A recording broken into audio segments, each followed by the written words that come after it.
Hello everyone, आज की इस वीडियो में हम ब्लाउज से नाप लेना सीखेंगे। ठीक है, ये हमारे पास ब्लाउज है, किसी भी टाइप का ब्लाउज हो। मेजरमेंट लेना आप कैसे लेते हैं मेजरमेंट वो देखते हैं। ठीक है, तो मेजरमेंट की सबसे पहले जो भी चीजें रिक्वायरमेंट होती है कि हमें किस किस का मेजरमेंट लेना है हम वो देखते हैं। सबसे पहले हम लेते हैं लेंथ। ठीक है, लेंथ लेंगे, शोल्डर लेंगे, ठीक है ना, शोल्डर, चेस्ट, वेस्ट,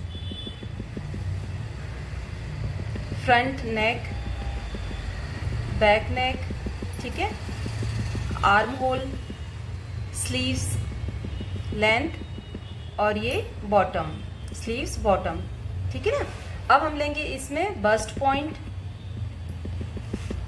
और एक चीज आती है ये वाला जो फ्रंट वाला पार्ट होता है ना, ये भी हम मेजर करेंगे जब हमारे पास ब्लाउज रहता है। ठीक है, फ्रंट पार्ट, ठीक है, और एक आर्म होल हमने लिख ही लिया है। ठीक, अब चलिए हम मेजरमेंट लेना शुरू करते हैं। सबसे पहले देखिए हमें लेंथ लेनी है तो हम पीछे से लेंथ लेते हैं ब्लाउज की। ठीक है, तो ये देखो ब्लाउज को हमने इस तरीके से पीछे टर्न किया है और नेक साइड से हमें लेंथ नहीं लेनी है, हमें ये जो स्लीव्स रहती है वहां से हम लेंथ लेंगे। ये जो ज्वाइंट दिख रहा है यहाँ से पूरी फुल लेंथ, ये देखिए कितनी इंच आ रही है, 15 इंच। तो हम यहाँ पे लिख लेते हैं 15 इंच। ठीक है, जब हम पीछे हैं तो हम पीछे का बैक भी मेजर कर लेते हैं। अब हम पीछे का, जब हमारे पास ब्लाउज होता है तो हम ऊपर से मेजरमेंट ना लेके ये जो पट्टी रहती है इसको अपन मेजर कर लेते हैं। तो ये नीचे से कितनी है, 3 इंच है। तो हम यहाँ पे बैक मेजरमेंट में, बैक नेक में लिख लेंगे नीचे से ये 3 इंच। ओके, देखिए अब हमें ब्लाउज को आगे करना है और इसको आराम से इस तरीके से जमा लेना है। हमें शोल्डर किस तरीके से हम मेजर करेंगे अब वो देखिए। इसको ना तो ऐसे फैला के रखना है, आप एक हुक लगा लीजिए यहाँ का और आराम से इसको इस तरीके से सेट कर लीजिए। ठीक है, अब हम देखेंगे कि ये शोल्डर कितने हैं इनके, 9.5। ठीक है, तो शोल्डर हमने तो लिख लिया 9.5, लेकिन हमें जो शोल्डर की विड्थ है ना वो भी हम मेजर करते हैं। ये देखिए ये कितनी आ रही है, 2.25, मतलब कि 2.25 इंचेस। ठीक है, ये दोनों चीजें हमें मेजर करनी है।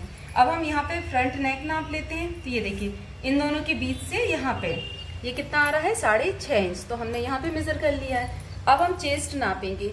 अब हम जब नॉर्मल बॉडी से मेजरमेंट लेते हैं तो हम पूरा सर्कल वैसे नाप लेते हैं, तो अब लेकिन जब ब्लाउज से नाप लेते हैं तो हमें ऑलरेडी 1/4 चेस्ट मिल जाता है। जैसे कि हम सिर्फ एक पार्ट को ही ले रहे हैं। यहाँ पे देखिए यहाँ से हम मेजर करते हैं, ये जहाँ पे भी उनकी फिटिंग आ रही है। अब एकदम इंच टेप नहीं खींचना, आप इसको भी थोड़ा सा आप स्ट्रेच करेंगे। ठीक है, तो ये कितना आ रहा है, 9.5 इंच। यहाँ से भी आप मेजर कर लीजिए कि दोनों साइड इक्वल आ रहा है कि नहीं। ये देखिए थोड़ा सा आपको है ना ये वाली चीज स्ट्रेच करनी है, ऐसे खींच करके हल्का, बहुत भी नहीं खींचना है कि डार्ट भी ऐसी हिल जाए, नॉर्मली तरीके से इस तरीके से खींचना है और फिर आपको यहाँ पे मेजर करना है। दोनों यदि बराबर नहीं आते हैं, जैसे कि ये 9.25 आ रहा है, ये 9.5 आ रहा है, तो आपको क्या करना है, 9.25 पे आ जाइए। ठीक है, और यहाँ पे देखिए 9.5 आ रहा है, यहाँ पे भी 9.5 आ रहा है, तो हम मेजरमेंट चेस्ट क्या लिखेंगे, 9.5। ये चेस्ट नहीं है, इसका 1/4 का मतलब ये 1/4 वाला हिस्सा है, 1/4 चेस्ट है ये। ठीक है, जब हम ड्राफ्टिंग करेंगे तो इसका हमें 4 से डिवाइड नहीं करना पड़ेगा, एज इट इज अपन लिख सकते हैं। अब आते हैं देखिए स्लीव लेंथ लिख लेते हैं। वेस्ट हम बाद में ना, वेस्ट को हम कैसे करते हैं, देखिए यहां से लेंगे, ये पूरा ऐसे सर्कल नापते हैं। ठीक है, ताकि हमारी बिल्कुल परफेक्ट राउंड वेस्ट आ जाए। ये देखिए 31 आ रही है, तो हम राउंड वेस्ट 30। अब इसको जब अपन ड्राफ्टिंग करेंगे, हमने देखिए पूरा सर्कल नापा है, तो इसको हम ड्राफ्टिंग करते समय 1/4 करेंगे। अभी आप देखते जाइए, मैं ड्राफ्टिंग बताऊंगी तब आपको और ज्यादा क्लियर होगा। ठीक है, अभी आप मेजरमेंट कैसे लेते हैं वो देखिए। अब हम क्या करेंगे, स्लीव्स, तो इनकी जो स्लीव्स हैं वो देखिए यहाँ से है 4.5 इंचेस, तो स्लीव्स की लंबाई कितनी हो गई है, 4.5 इंचेस। और इसके जो बॉटम है, ये देखिए जो छोटी स्लीव्स रहती हैं तो हम एक ही बॉटम लेते हैं, यहाँ से यहाँ तक ये कितनी आ रही है, 7 इंचेस। ठीक है ना, और ये आर्म होल नाप लेते हैं।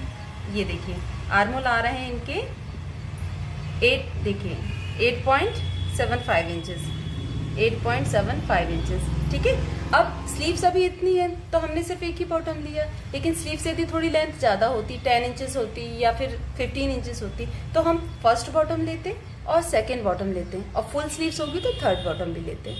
ठीक है, अब चलिए ये हो गया। अब हमें क्या करना है, देखिए बस्ट पॉइंट। बस्ट पॉइंट जो भी ये जो डार्ट लगी रहती हैं, इसका ये फ्रंट वाली डार्ट के मिड में, ठीक है ना, ये इसको आप इस तरीके से जमा लीजिए बिल्कुल ऐसे फैला के, और ऊपर से आप मेजर करिए। तो ये देखिए जहाँ पे भी ये जो फ्रंट वाली डार्ट लगी रहती है, यहाँ पे हमें बस्ट पॉइंट मेजर करना।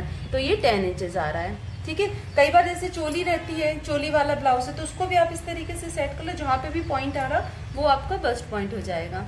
अब ये जरूरी नहीं है कि जैसे हमारा ये बेल्ट वाला ब्लाउज है, ठीक है, तो हम बेल्ट वाला ही हमें बनाना है। हो सकता है हमें प्रिंसेस कट बनाना है, तो उसके लिए तो बस्ट पॉइंट रिक्वायरमेंट बहुत जरूरी हो जाता है, तो उस चीज को आप ध्यान दीजिए। और ये भी होता है कि हमें प्रिंसेस कट ब्लाउज दे दिया है और कहा है कि बेल्ट वाला बनाना है, तो बेल्ट वाले बनाने के लिए ये जो बस्ट पॉइंट रहता है उससे थोड़े से नीचे से, ये हम 3 और 2 का नॉर्मली होता है, और यदि हमारे पास ये मेजरमेंट है तो हम बेल्ट को भी मेजर कर लेते हैं। अभी हमें जो भी बनाना है, जैसे इतनी चीजें रिक्वायरमेंट हो जाती है, ये फ्रंट पार्ट भी अपन मेजर कर लेते हैं यहाँ से। ये देखिए ये कितना आ रहा है, 7.75। जब हम स्टिचिंग करते हैं ना, तब हमें ध्यान देना पड़ेगा कि ये जो इनका फ्रंट पार्ट आ रहा है वो इतना आए, ठीक है। अब ये बेल्ट वाला ब्लाउज है, तो हम यहाँ पे इसको बेल्ट भी मेजर कर लेंगे, जैसे कि ये 3.5 और ये 2.5 इंच। तो यहाँ पे हम लिख लेते हैं तीरा हमारा कितना है, ये 3.5 और 2.5 का है, ठीक है ना। ये देखिए 3.5 और 2.5 का ये तीरा हो गया। लेकिन यदि हमें डार्ट वाला बनाना है, तो अब जैसे जैसे ड्राफ्टिंग होती जाएगी वैसे वैसे जो रिक्वायरमेंट होता जाएगा वो हम लेते जाएंगे फ्रंट वाले पार्ट में। अभी आपको जो नॉर्मली मेजरमेंट है वो इतना है, इतना तो आपको लेना ही है, ठीक है। अब ये चीज क्लियर हो गई आपकी, चलिए।